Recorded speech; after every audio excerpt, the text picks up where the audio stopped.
Hello, welcome back to Auto Pop Culture. Today we're going over the new album from Local Natives called Violet Street.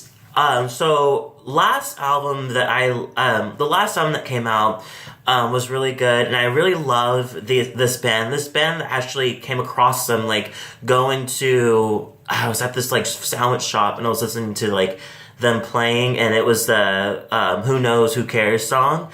And I was like, I really like this song. I really love the harmonies and everything. So I looked it up, and I found Mammoth, and I found all these other songs that was on their albums, their first two albums. And so I was deep into their songs.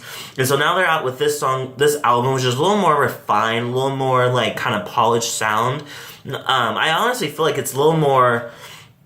This has to be one of my I feel like it's a little more focused, but not really too on, I feel like they kind of laid back on the surprising, sounds they usually do. They usually throw you all types of, different kind of, sounds. They're almost like the indie,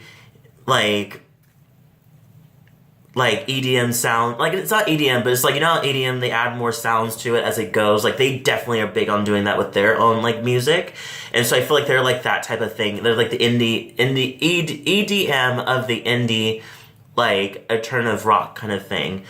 So I'm gonna go through all the songs. It's pretty short. It's 10 songs on this album. But I'm going through all the songs. They kind of do the best I can. Just talking, trying to think about what they're talking about, because I don't really know. Some songs they don't really give. They don't give you a backstory with it. So I kind of go off of more sound than anything else. So I'll do the best I can with this. So the first song is Vogue, I love this one because it has a good violin beginning. I thought it was going to be a full song, but it technically wasn't. But one thing I do notice is a difference is that the lead singer's falsetto has definitely got, his vocals has got even better. Not that it was worse before, but he's definitely using more range in his voice, and it's really great. His falsetto is it was amazing in the first song. It's a really good start to it. Number 2 is When Am I Gonna Lose You, which I love this kind of smooth production that has going on. And this song is pretty much, this one I definitely know the meaning. It's pretty much the insecurity that he's losing a person. And so he kind of reminisces through the good times that they had and everything. And because of those good times, he's just this is almost too good to be true. When am I gonna lose you? When is this gonna go? When is the whole thing is gonna go crashing down? And it's So, and I think I think this was the first. I want to say the first single. I want to say it was either this one or Tap Dance. I think I think it was this one. When I'm gonna Lose You, and then Tap Dance was the second single. But anyway, so we're gonna go. So that's a good song to start off. Number 3 is Cafe Amarillo. This is a really good beginning with the slow kind of. It reminded me of disco, but it's slower disco. And I love the tambourine sound that goes that's adds to it throughout the song. It's really nice. And they're famous, and I think it's their shtick, it's their thing, it's their little drumstick rattle that hits on the edge of the drum.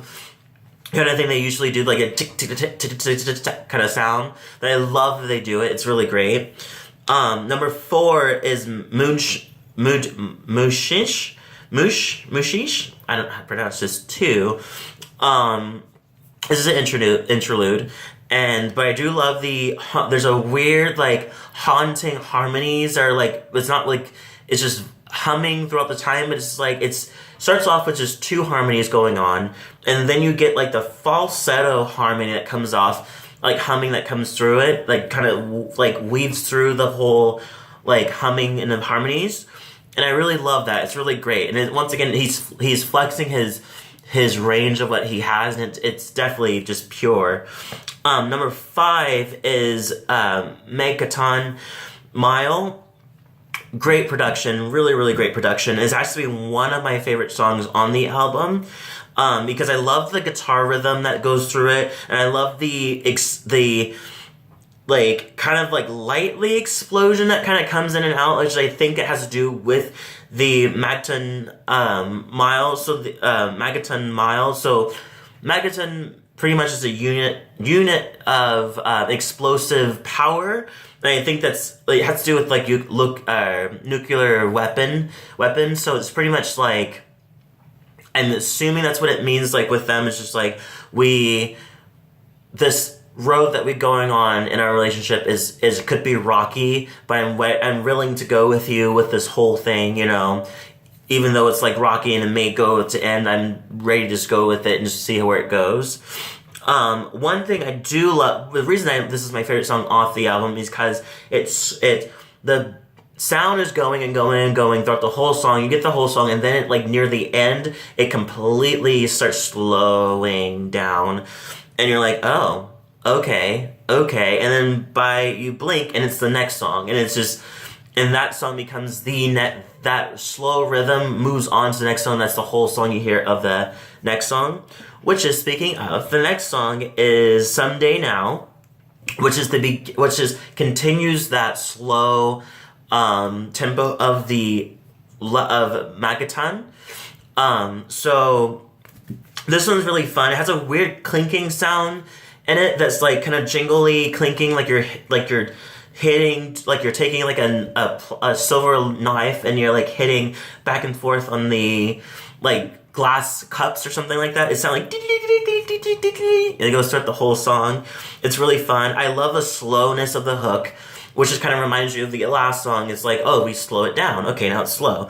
And then on top of that, it's like near the end of it, it slows even more, but unfortunately it doesn't go into the next song. It kind of just slows to a complete stop, and it's really, really great. This song is description of this song for me is pretty much about how this person's been he's been having his lover wait for so long to like kind of get the relationship kicking off. And he's like, I don't really know how long you're gonna wait. I don't know how long I should have you wait. I know it's been a long time, but this is like how it is, you know. Number 7 is Shy, which is, this song is really good. Let me rephrase that. It's one of my least favorite songs off of it. I do appreciate the garagey sound of it. Gives it more of like a rough beginning in the best way. Now, the song in the beginning is my least favorite, but when it goes to the ending, it gets very amazing. Like it's all of a sudden you get these big horns that come in, and you get this like big band sound, and it's like this huge, like it just gets better and better and better as the like near the maybe like in the middle going on to the end. Like it just like it gets better and better and better, and then it finally like it makes me feel like it's my favorite song, but it makes me feel like it's my least favorite song because the beginning was kind of meh, but the ending was just like spectacular. Number 8 is Garden of Iselin. This is a really good song. I love the first slow parts, and then it kind of it's actually the very first slow song, and it kind of starts slow and begins going slow. It kind of picks up some like instruments throughout it, but it's pretty smooth. And I love the cathedral bells part that he sings, and I just love the fact that they can the reason I love this band is because their harmonies are spectacular. It's just so good. Like they have great sharp harmonies. And they definitely express it in this song. Number 9 is Gulf Shores. This one's another one where it's just like starts off really, really slow, very, very like kind of like minimal, and then all of a sudden it explodes into a huge explosion of sound, which is, I'm not kidding, it's literally a huge explosion of sound.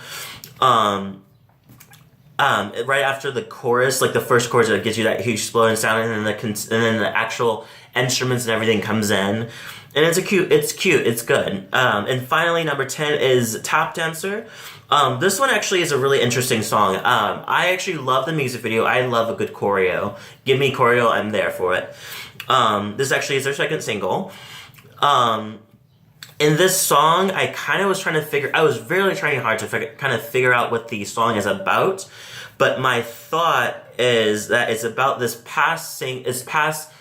this winner that's always, like, he's a past winner, and he kind of wants to go back to the time when winning meant something instead of these fake roses that he gets from when he wins. Winning doesn't really mean anything anymore to him. Like, he's going numb to it, is my first guess. And my second guess is that it's about a winner who was living his glory days, and then he kind of, like, was used as a prop until he wasn't used anymore and was discarded, and then he now works at a supermarket. Because if you go to the end has like a, oh, don't forget to buy or blah blah blah, and if you're shopping for this, buy this, and there's deer hunting stuff and that stuff like that. And so I think that that's what we're leading to at the end of it.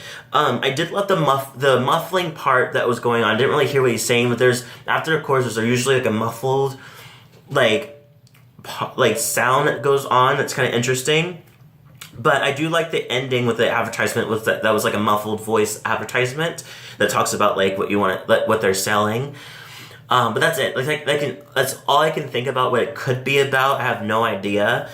But yeah, all in all, this wasn't the best album for me. I personally think the first two albums is the best one. The third one was good, but like this one was okay. But I knew, like, once I saw the Lewis album, I had to review it because I love them. I'm still a huge fan of them. I think they're amazing. Anyway, so leave a comment below. Tell me what you thought about the album. Was this one of your favorite albums, least favorite albums? Is there any songs that really pulled you in? And also, if you do know what the songs are about, please leave a comment below. Let me know what you think what you think it could be about, or if you did your research, please let me know. I'm still kind of digging around to see what's it about. But yeah, so I hope everybody has a great week, and I'll see you guys in the next video.